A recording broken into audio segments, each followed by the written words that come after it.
Okey, nampak tak? Itulah dia Honor Robot Phone, satu spesies phone yang terbaru. Macam tu belakang ni Okey, jadi sebenarnya dia akan keluar macam dekat sebelah ni. Okey, ditunjukkan. It was just a concept video on a screen.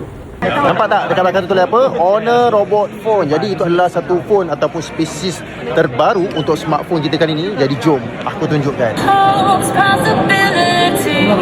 I'm taking a chance to reach for the stars, for the stars.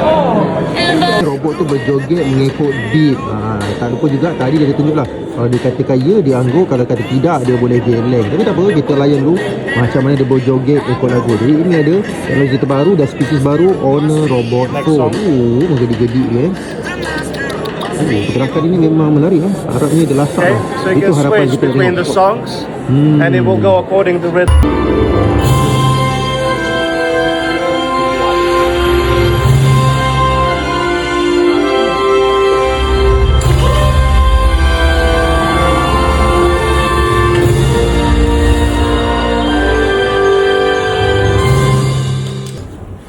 Our color science, our cinematic looks, and the professional workflows are now becoming part of the mobile experience.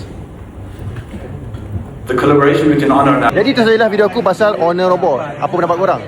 Kalau dah keluar nanti, baik beli tak Honor Robot ni?